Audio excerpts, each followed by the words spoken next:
So this is the TBS Source 2 frame. So TBS came out with a cheap frame a while back called the Source 1. And I didn't really do a review on it, but I do have a couple videos of it, of a build I did with one.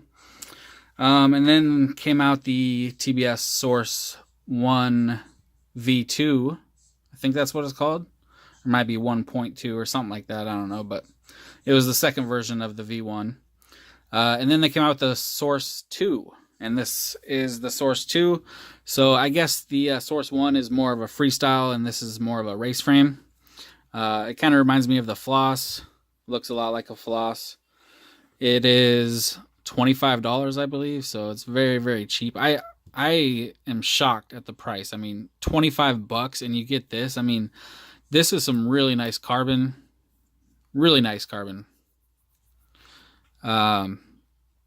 It's got 4 separate arms. They go together. Just the 2 front and the 2 back kind of lock together. You can see right here where there's a slit.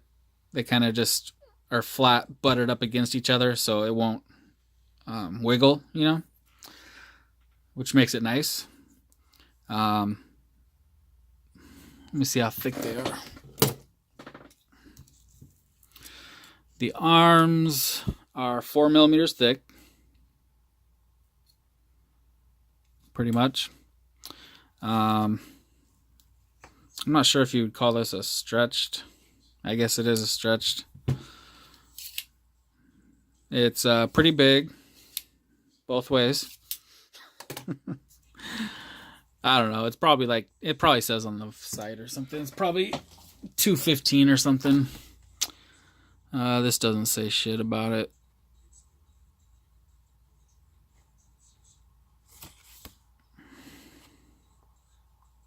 It follows the footsteps of Source 1, a FPV freestyle frame. So yeah, I guess they made it for to be a racing frame.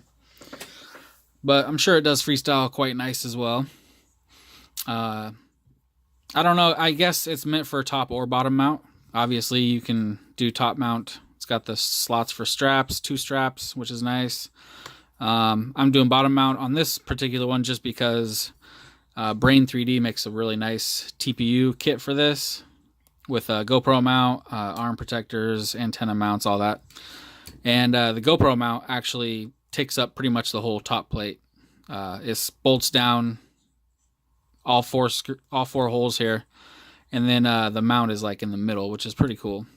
I think it's a fixed angle as well, but you can pick between 20, 30, 40 degrees, whatever.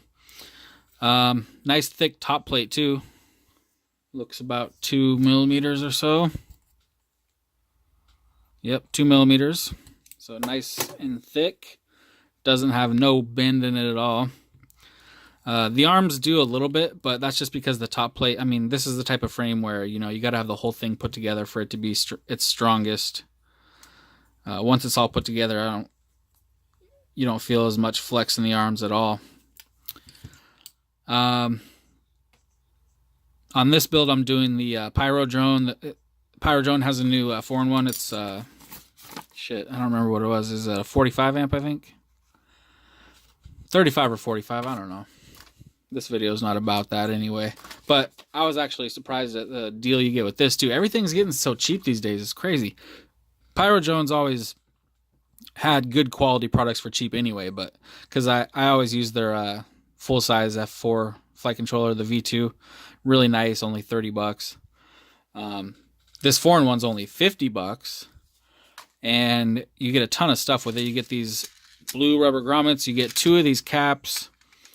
I was actually surprised. It even came with the cable, 14 gauge, and an XT60. So you get all that for $50. Pretty nice. I think it is a 45 amp. Pretty sure. I'm also using the TBS Master Pilot 2306 2400 kV motors.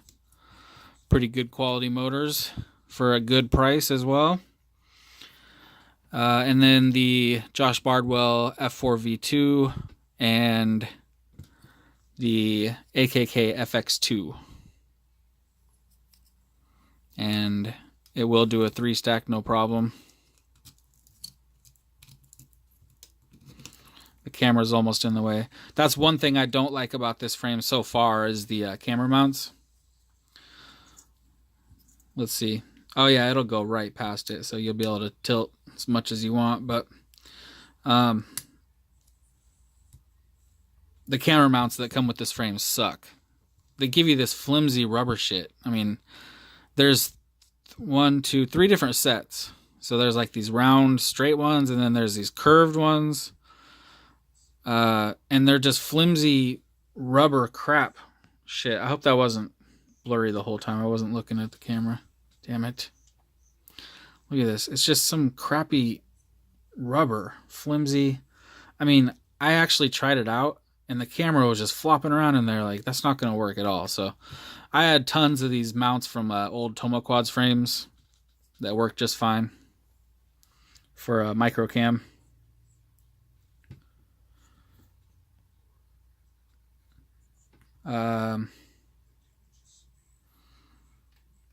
The arms go, they just got 2 bolts in each arm.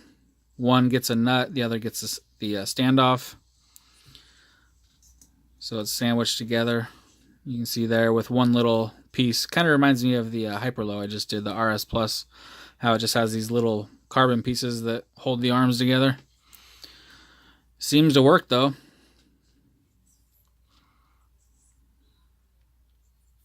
So yeah, that's about it. I'm just building this up. Actually still waiting for the Brain 3D parts.